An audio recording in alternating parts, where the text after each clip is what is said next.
second-guessing even more so, knowing that they are one game away from the winners finals match. Yeah, I think eStar needs to kind of reevaluate what maps they're going to go on. Fnatic, I think, had a very prepared draft in Cursed Hollow. You saw how fast they were locking in every single one of their rotations. It's clearly a very pre-planned, pre-prepared draft on that game. And then they picked Braxis thinking that it's a four-man map, but the Western meta on Braxis has evolved so much. It's not a four-man laning map anymore. So I think if you're eStar, maybe go to looks like they're going to Battlefield here. I was going to say go to Battlefield or go to Infernal Shrines, maps where you can really just guarantee the team fight almost. All right, Battlefield of Eternity. I think one thing that's important that you mentioned just then, Gilly, is if you go to the winners finals, you're basically guaranteeing yourself at least third place, which is insane to think about when it comes to this is your first round in the playoffs. Good job, well done. Here's a lot of money. So I think that both teams here, eStar still very hungry for the win, looking to recover here against them. But as Fan said, Battlefield of Eternity is going to be our map. What do we think of it for these teams? The map itself is very interesting in terms of the team fights you can take. Lots of tight choke points, which allows you to take a lot of area control heroes. Lots of bushes, making it very powerful for all of our favorite lizards, Dahaka. That is indeed true. All right, game number 3. They're wasting no time getting into this draft, as currently Fnatic leads 2-0 over eStar. Let's get into the draft. For a long time, this was a battleground that Fnatic did not like. It was their primary ban. Now they've been banning Dragonshire, which I'm sure eStar is a little bummed about. We know that they like Dragonshire. But now Fnatic feels so confident on Battlefield of Eternity, and we have yet to see eStar play a game on Battlefield here at the Mid-Season Brawl. Whether that's a good thing for them, that they have a strategy maybe that they have kept hidden for this map, or maybe if they're not as comfortable on it, remains to be seen. Yeah, and Fnatic immediately denying the Valla pick here. Valla God composition, so the Holy Trinity is very hard to play around on this map, so good ban by them. See Genji first pick for eStar, followed immediately by the Grey Mane Uther from Fnatic. Very standard picks so far. Both teams look like they're gearing up for team fights. So right now, Fnatic appear to be trying to force Xingzi onto Genji. They've banned out the two main heroes that Xingzi would play on this map, Valla, just due to her crazy immortal poke, and the Greymane just due to the race potential. But now they have some empowerment for him already, picking up the Abathur on this map. Yeah, and having Abathur pretty much seals the deal for it to be a Xingzi Genji this time, because Tiger will be playing that Abathur. That's cool. The Genji Abathur, I really like that rotation, not only because it's strong in general, but because I think this is going to heavily discourage a false stat pick by Fnatic. Both the first two games we saw Quacknix playing really an amazing false stat. Every one of his gusts, he just comboed it with a tongue or, you know, Emerald Wind or Hook Gorge. He managed to isolate a target so consistently. I was very impressed with his mechanical play. We just saw a couple seconds ago, 92.6% win rate on Abathur in this tournament so far. He has had an insane win rate, and now you're using it to empower one of the most aggressive assassins in the world. Slug life. Slug life. Waiting for the music to start up again, DreamHack, please. D.Va gonna get banned.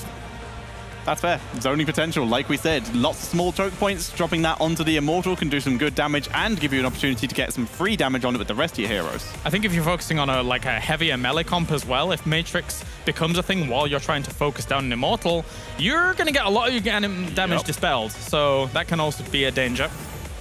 Yeah, D.Va also really good at diving the backline, just like all the other heroes on eStar's side, so it makes a lot of sense for that ban here. eStar actually going with the Tassadar ban, maybe trying to eliminate Tassadar Tracer or something to that vein. Fnatic have some options they could run based on heroes we know they like. We've seen them play Sylvanas before. Li Ming is another one if we want to see Schwimpy finally be able to bring that mage out. She has constant poke. And with Anubarak banned by eStar, there's not as much fear for that specifically, his ability to block her skill shots really well. Yeah, the obvious pick that still stands out here to me is the Dahaka, pretty good against the Abathur if you want to match the split soak. Li Ming also a very strong power pick here. Have to see what they go with. Yeah, running down the clock. There is the Li Ming and the Arthur. So not taking the Dahaka yet, so they do have a bit of counter auto attack damage to maybe try and lock down the Genji, or at least hold up some of that frontline damage potential. Yeah, I think one good thing about the Arthas frontline surely is that usually when you're going into those mid fights that almost always occur, there's not much running away from Arthas, right? Yeah. Yeah, it looks like they kind of want to discourage the Illidan pick here by picking the Arthas right there. Yep. It also benefits them to pick it because they already have the Greymane, and if eStar were to pick it up, go to a double tank, they would have Tyrael and Arthas, and Greymane would have a very rough time at getting any kills and also getting any immortal damage. It's true. So, eStar. They still need to support, potentially second tank, potentially second damage. They have left themselves very open with their last few picks. Is Artanis a thought? Could be. We've seen it a couple times now, and it has been effective. Yeah, it's not bad. So far, eStar once again has nothing that triggers Guardian of Ancient Kings, so they might not pick the Malfurion here if they want to stick to that route as well. We might see something along the lines of just no CC and mass damage. Rhaegar and Zeratul, exactly what you said. I like. Ooh, it's been a little bit since we've seen an eStar Zeratul. That's interesting. So, follow-ups for Void Prism. They could go for X-Strike. They could just set up for a Dragon Blade if they wished. Other than that, not a huge amount of damage. And Varian as the last pick by Fnatic. A lot of crowd control on Fnatic's side there. A lot of kill pressure too with the Li Ming damage follow-up. I think both sides have pretty strong drafts. It's just going to depend on who plays it better here. Yeah, there's a lot of front line being added with that Varian being accompanying the Arthas for Fnatic. Gilly, what are we anticipating looking at both of these drafts? Genji and Zeratul have their work cut out for them. Xingzi and probably likely Savage here, which we know that they have the ability to execute when they are up against things like Varian with Taunt. There's going to be Arthas there too. There's Uther with Hammer of Justice. It's just whether or not they can get in, do the damage they need to do, and get out. Isolate maybe a little bit with the Void Prisons too. It's a tall order for the members of eStar. Time for predictions. I think the momentum, the crowd, everything is way too much now for Fnatic. They are up 2 games in the series, and I see them closing this out. Momentum and a really difficult to execute comp to kill anyone by eStar. I am going for Fnatic. Yeah, this is a hard one for me. I definitely think the momentum is heavily on Fnatic's side here, but I think if this was an even matchup, I would believe in the Genji, Abathur, Zeratul to reach the backline, so I'm gonna go with eStar. One thing's for sure, Shrimpy's going to have to play very safe if he's on that Li Ming. As we do get into game number 3 in just a few moments' time, let's see what you guys think at home as well in the chat, as we see still the heavy favor of Fnatic looking strong. Can they take it to 3-0? Can they move on to the winner's bracket final? We're about to find out on this map, because if eStar doesn't bring it back, they will be going down to the lower bracket. It's Battlefield of Eternity, and it might be the last map of the series. It all comes down to eStar. Can they take Fnatic on this map now? You know, with the taking away of picks like the Genji here, I do feel like it provides a better opportunity for eStar to thrive. But here, down 2 games, is eStar Gaming. Jing Shen on Genji, Lucian will be playing the Tyrael, Tiger on Abathur, SW on Rhaegar, and Savage on Zeratul. Sweden, once again, give it up for eStar Gaming. And let's see if we have some Swedes in the house. To the right side, in red, it is Greymane, played by Quacknick, Smexy on Uther, Shrimpy on Li Ming, Whoopi on Arthas, Breeze on Varian. Ladies and gentlemen, give it up for Fnatic! The analyst desk brought up momentum here for Fnatic. The series obviously going 2-0 so far for them. That makes sense, but that crowd is something that eStar has to be fearful of. I mean, these guys have just so much pressure against them. They start the initiation already very heavily onto Shwimpy. He manages to survive thanks to the Force Armor, but a beautiful initiation and aggression coming out from the Chinese team. eStar comes out swinging. They're not intimidated here. They know that they have to make Fnatic afraid of them, and that is not going to be an easy task given how these 2 games went thus far. Very much will not be. We see Savage trying the rotation up on top, but that is merely just to be a placeholder in that lane. Leave Abathur to not totally be in the 1 versus 1. He can soak lanes, but he isn't necessarily the best into anybody who has reasonable wave clear. Arthas is a decent matchup there for the Abathur, but now the 4-man on bottom. I feel Savage has to just play out of his mind in this game now. If Zeratul is not able to get these kills onto the back line, then eStar is in a world of pain. He has to go up against the Arthurs, against the Variant, and once that we have Taunt in play, with all those charge roots, and also, of course, especially the Arthurs slowing everyone down, the Greymane Liming just waiting for someone to be locked down, it is an incredibly difficult task for players like Zeratul and Genji to go into that backline and pick a target. I completely agree with you. I think that Savage has a lot of pressure on his shoulders there on the Zeratul, but also the follow-up from Jing Shen. We know he's the star player, a world-class player, and he has to be able to carry his team when the back is against the wall, one game away from getting knocked down to the loser's bracket. They start the initiation. Quacknix trying to get the retreat. The boss down is not going to land, but Savage falls so low. SW with the heals, but it's 1-for-1. Genji with the reset. That's the reset, and the second kill as Greymane falls. Quacknix is down, and this is now the Genji show, or is it? As he falls and dies. This is a 3-for-3 at this point, because Shrimpy is popping up on Liming. Wubby with the slows, enabling reset after reset there for Schwimpy. The analysts were talking about how he has to play safe, but the minute that teamfight looked ugly, him getting the counter resets, that was a beautiful turn coming out here from Fnatic, giving them the halftime show on the first Immortal phase. Schwimpy is an absolute beast on Liming if you give him an opportunity, and that is exactly what he got just now. And we saw the problems that Zeratul and Genji have once they jump into the backline. Another hero that has to be on point in this game is also Smexy on the Uther. Zeratul and Genji are trying to coordinate their attacks, especially with the copulate on Abathur, and Uther has to save them here. The damage is there, but the nice heals coming out from Smex.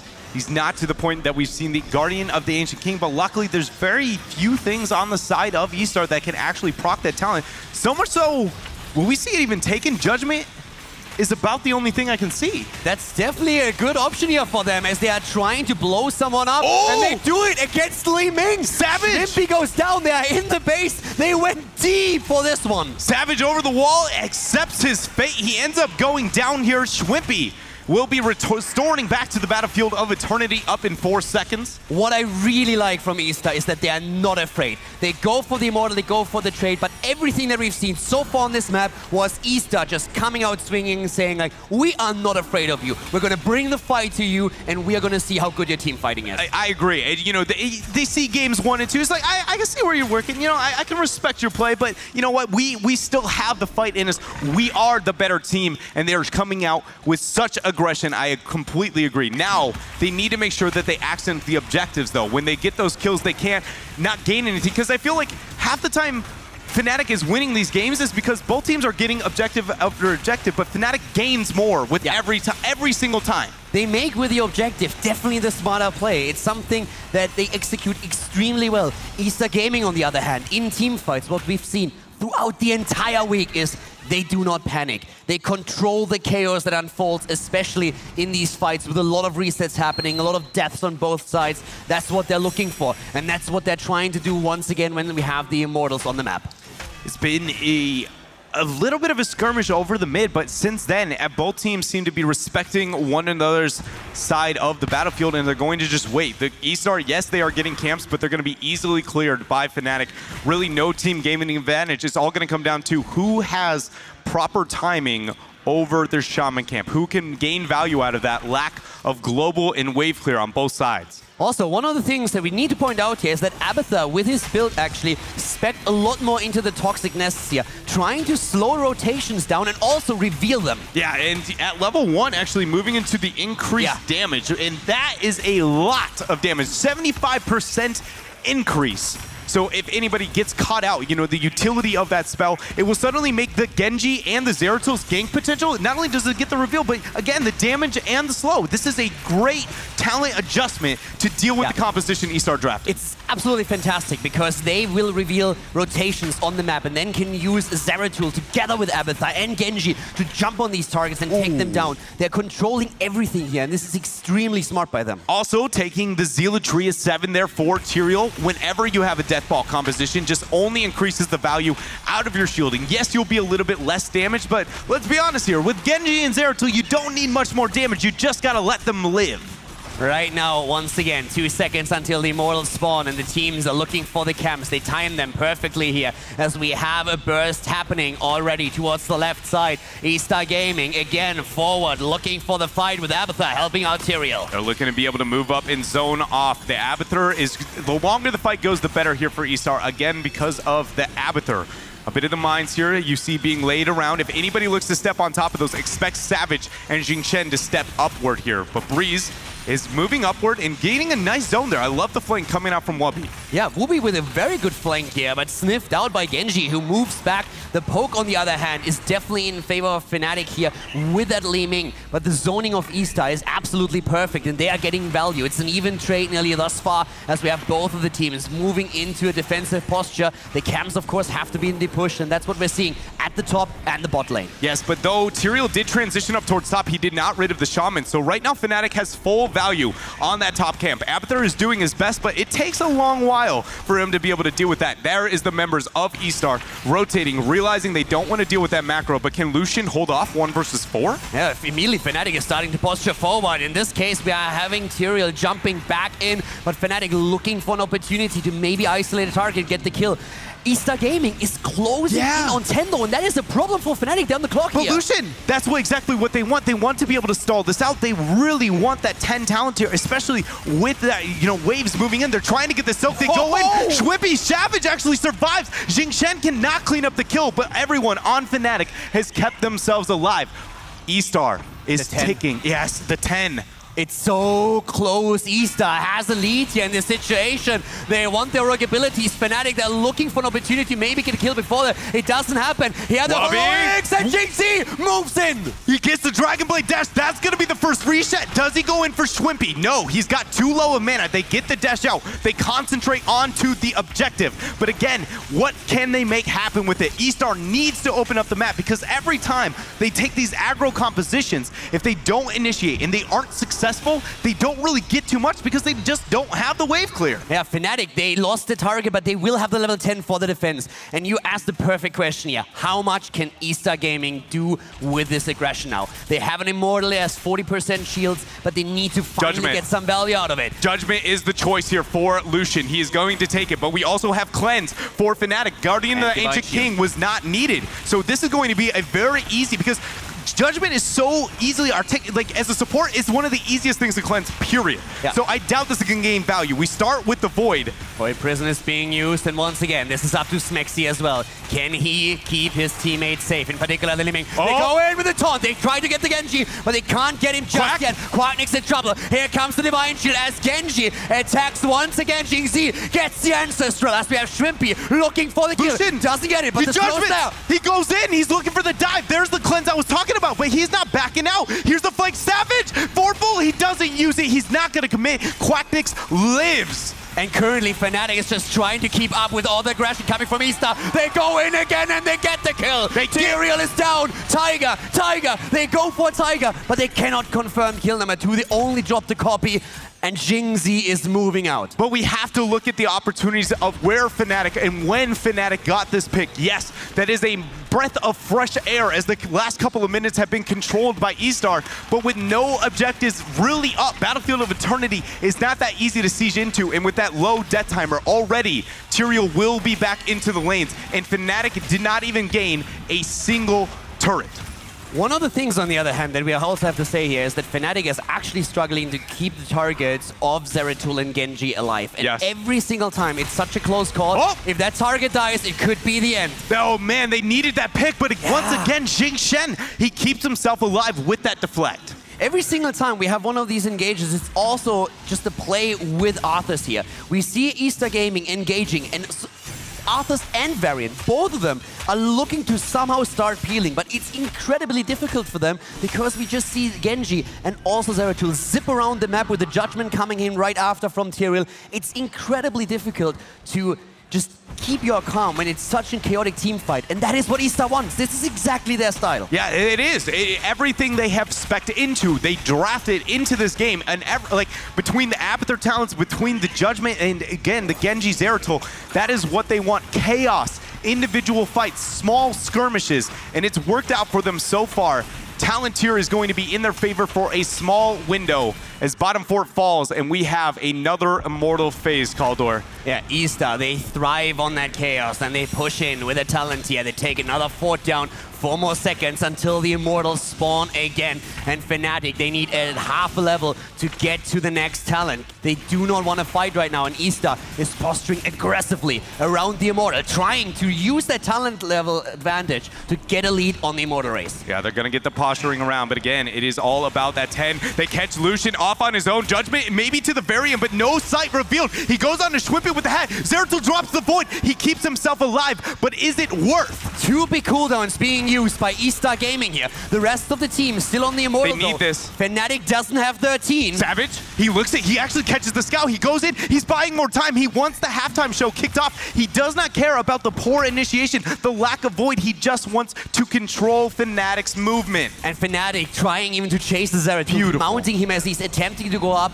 but they are not able to close the gap. Here's the halftime show now, and Fnatic is still waiting for the 13. Will be frantically at the bot lane, getting experience. We see the same all over the map. They want that bit of XP to get the next talent. What I love about what eStar did is they didn't actually proc the halftime show. What they're, oh man, there it goes, the finish. They could have waited to essentially force a poor rotation on the side of Fnatic, but they decide that this is their moment. They can execute here.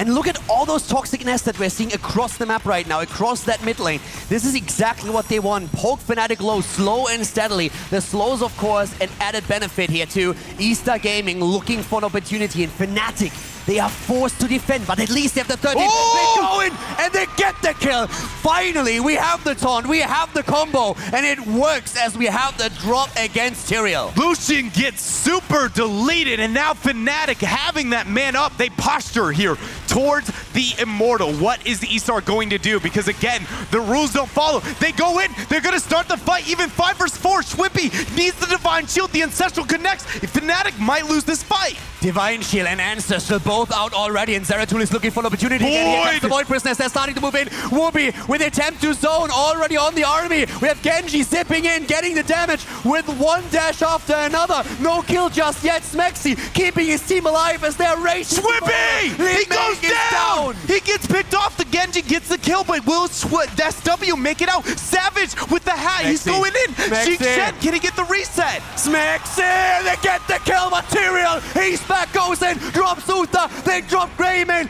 It's a double as eStar takes down the 2 heroes in the mid lane. The Immortal is won, but Fnatic, can they get any value? They can't. eStar with those kills at perfect timing will be able to easily rid of this shielded Immortal, and that is so devastating Fnatic, mainly again because look at all the melees. I talk about how hard it is to be able to clear these big beefy objectives, but when you're dead, that is a free defense now for eStar. 16 and a full level advantage. This is still very much eStar's game. You can never underestimate the Chinese team. They are so aggressive, and once they have the momentum, they will carry it into the heart of your base. And that's what eStar Gaming is trying to do right now against Fnatic. They're down 2 maps, but they are far from giving up yet. Fnatic needs to soak an entire level before we're heading into the next Immortal phase.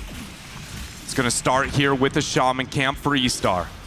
It's not going to be timed well, so what do they do with it? I would love if they try and abuse their 16 talent here to bait this Shaman camp into a fight. It looks like the members of Fnatic are now responding. How long? Savage revealed. No damage going to translate over. Also, adrenaline boost on 16 being taken by Abathur now, so he's actually trying to give them even more mobility, even more movement speed for these fights. Can help out Zeratul, for example, who had a rough time against the taunts in the last fight. Even the blood for blood picked up there by Lucian for more opportunity to kill targets. Not only individual survivability if you need to use it on a warrior, but also the judgment kill target here, helping Zeratul, helping Genji get what they need into fights and blow them out of proportion. But the 16 talent tier still in favor of eStar. They're still moving with this double camp. I would have loved to see more defense onto the Shaman specifically. Fnatic really wants that to die. That could have been a free front wall here, but they are going to play safer here for eStar. Fnatic plays super defensive right now. They know they cannot fight, and eStar is looking to invade the camp here. They were speculating that maybe Fnatic would take the opportunity to take the camp, so they dash in. Fnatic takes it shortly after, at least tries to. to, but they don't have the 16 yet, and eStar sniffed it out. I don't think there's any way eStar, outside of a major judgment isolation blow-up, that they have any chance of stealing this. Remember, there is no holy ground. Zeratul is still soaking through bottom, but he has enabled that Khazra camp to gain a bit more value. The members of eStar now returning to their Immortal. Fnatic does have 16 just now, so they have it just in time. SW, the taunt! They get the damage! They go in, the Void Priest is already in the backline, it's going for Rhaegar, but he's able to escape. SW is moving out, but Zeratul is dead. Zeratul going down, and SW's there not for the heals. He has no ability to move up and help with the Ancestral. SW now, he gets the cleanse, and again, he's not even going to drop the heal. There it goes. It does connect. The Khazra still alive, but Fnatic has a great opportunity to get a huge Immortal. Shrimby with a play on the Wave of Force, forcing the Ancestral cooldown. But you could see how applying the pressure onto Rhaegar forced him so far back that there was no chance for Rhaegar to help out Zeratul as he got attacked just seconds later. Fnatic with a perfect engagement. They are so far winning the Immortal, but right now eStar Gaming, they're waiting for 5 more seconds until we have Zeratul back to action, and Fnatic, they know they're on the clock. They're trying to race it. This is the best spawn that eStar could have gotten, but again, Savage is still yet to join us here on the BOE.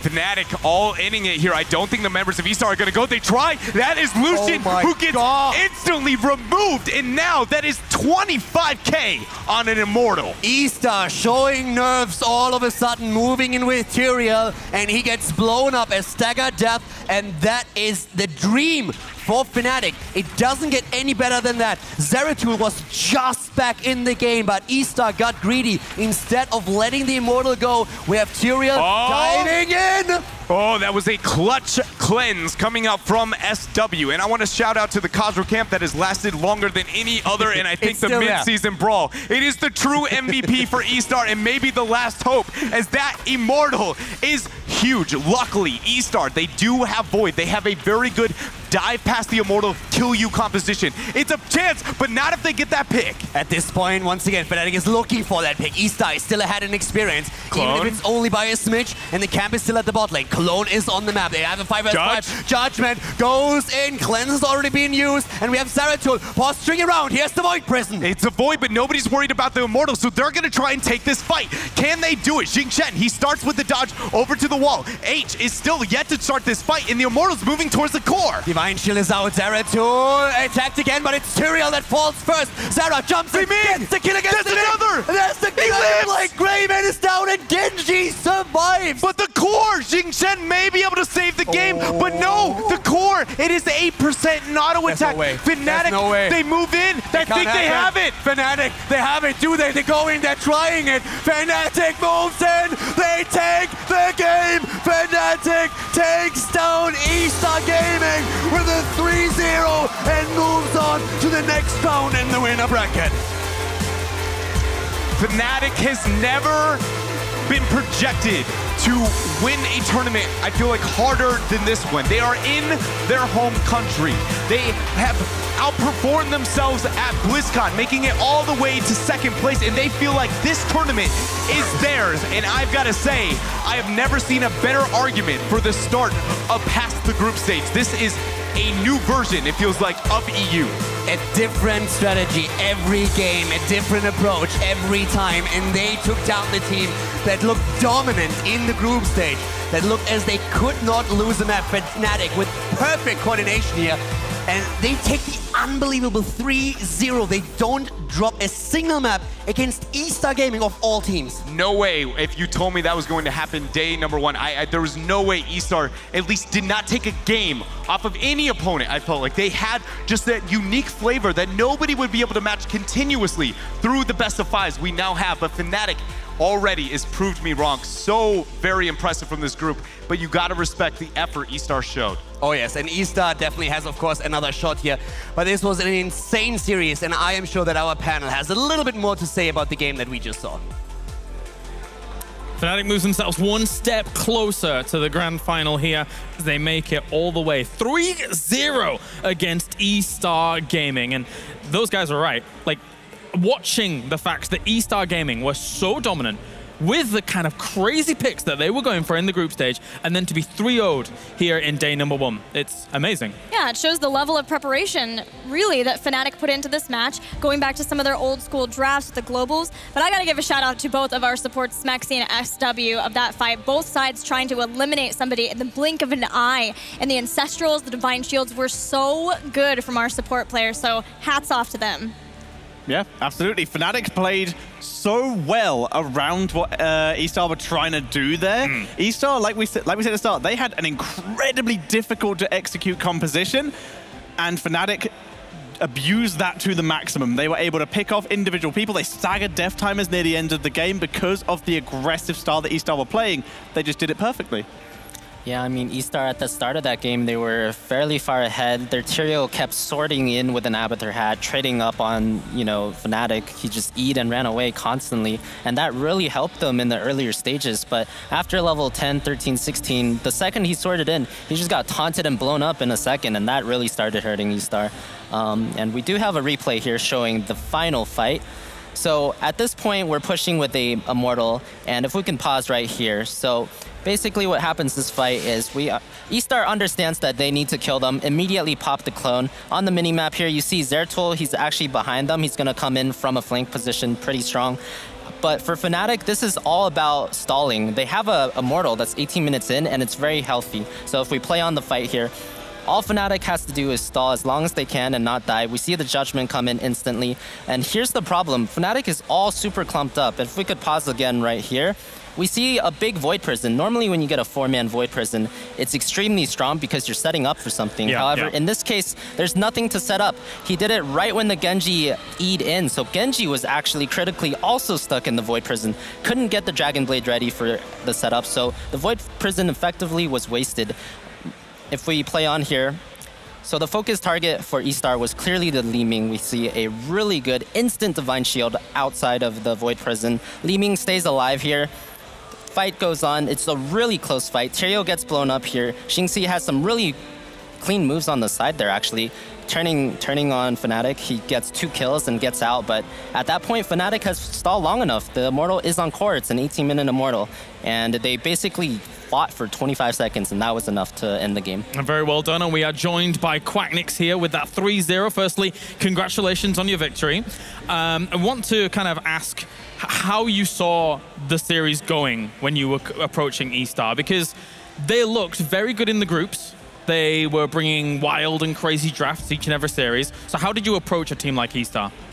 So first of all, thank you. Second of all, I want to give a big shout out to eStar. I think they, despite the 3-0 we managed to pull off here, I think they have been phenomenal throughout the tournament. So I just want to give mad props to them, first of all. But the way we adjusted for this matchup, or the way we prepared, was that we just sat down, looked at the draft yesterday, and just made sure that on every map we're gonna pick, we just make sure we know what we want. Yeah. And like one thing is to, so either you ban their Vala pretty much, because you want to deny them their strongest playstyle, the hyper carry Vala style, or you make them pick it and you counter it, which was what we did in the second game where we play around them. However, it didn't go exactly as planned, because yeah, we want to open up the map, we want to trade, but they got a head start, so they were really far ahead of us. And then the first play we made, which was at our easy camp, where we dug in with the Haka, we messed up the focus a bit, so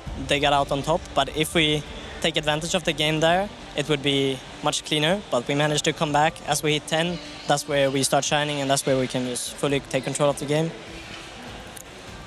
I have to ask about that game 1. You guys showed your patented double global with the Falstad Brightwing, just like at BlizzCon 2016, and you had, you know, the Stitches Gorge isolate strategy with the Gust and the Emerald Wind. You know, how long did it take you guys to think of that? Was that was definitely not something that was, you know, just run on the fly, so. Played a quick match the other night, and no, but like obviously it was a strat that we pulled out, and it pretty much went as planned. We got what we wanted, and we just executed the comp. Yeah. And I'm not gonna dig too deep into it because we're still in the tournament, of course. So how different is it playing in front of the home crowd that is 100% by the sounds of it from over here? Because it is deafening over here behind you guys. I actually didn't hear anything when we were playing because you're so in the zone, and obviously you have the noise cancelling headphones and so on. But I was a bit nervous when we walked up. Like, pretty much everybody's family members are here as well supporting, so it's a bit extra pressure there. But you know, it's really fun to know that they're here. And I mean, yeah, since we're in Sweden, we have most of the crowd on our side, so yeah, it's really fun. And just, it's a bit pressure, but it's also like gets us more pumped, more hype, more momentum. You guys will play the winner of the next match tomorrow, Team Dignitas versus MVP Black. Who do you want to play in that series, and who do you believe you will be playing in that series? I want to play MVP Black, and I think we will do so. We really don't want to play Dignitas just because they tend to come out ahead every time. So yeah, we would like to avoid that matchup. And I think we have what it takes to beat MVP. Obviously, I don't want to take anything away from the last time they beat us, but we were already pretty much set for finishing top 2 in the group, so there was no point for us like showing anything in drafts like we did today. Yeah. Because we would have to, I mean, we have to win one of the big teams anyways now. And if we use like 2 or 3 tools to beat them back then, we don't maybe have them today, and we maybe lose to eStar instead. All right.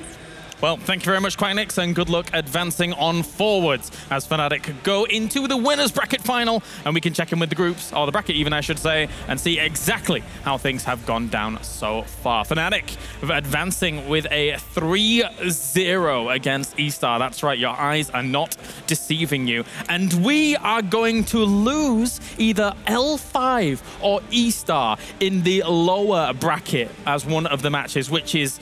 that's mind-boggling to think about, considering how well, our eStar has performed. L5, rocky, but they are a world champion. Think about the series between the two, too. The best of 2 went 1-1, but eStar was in control of the game they lost. It came down to the core 20%. So it could go either way. Question is whether L5 have put in the same amount of effort that Fnatic put in to try and prepare for this. If they do, they probably have a good chance versus eStar. If not, I could see us losing our world champions. Yeah, very much so, potentially, Fan. Yeah, I mean, you can definitely tell how much work Fnatic put in there. And unlike L5, I feel like L5, the games they had against eStar, they kind of tried to match them head on, just fight them 5 versus 5. Right. eStar's style. But Fnatic, they ran them around. You know, they ran hook comps, they ran pick comps. They did not try and fight eStar 5v5 for the most part, and they won that way, so it'll be interesting. Well, of course, after our playoff matches are done today, we will have an all-star match as well, which will be coming up for you. But after the break, we're going to have our final playoff match of the day, and it's going to be a good one because we're going to have Dignitas going up against MVP Black. You don't want to miss it here at the Mid-Season Brawl.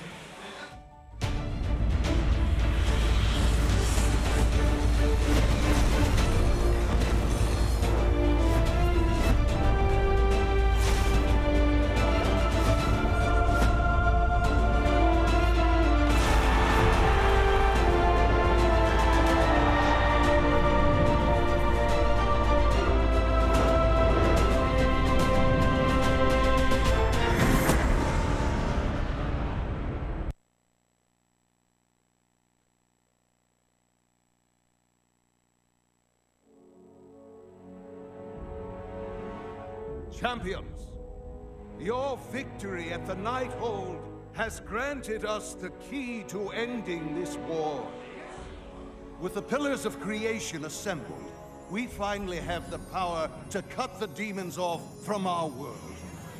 Gul'dan failed, and so shall the Legion. Gul'dan was merely their pawn. Until victory is assured, we must remain vigilant. For the Legion's true masters have yet to reveal themselves.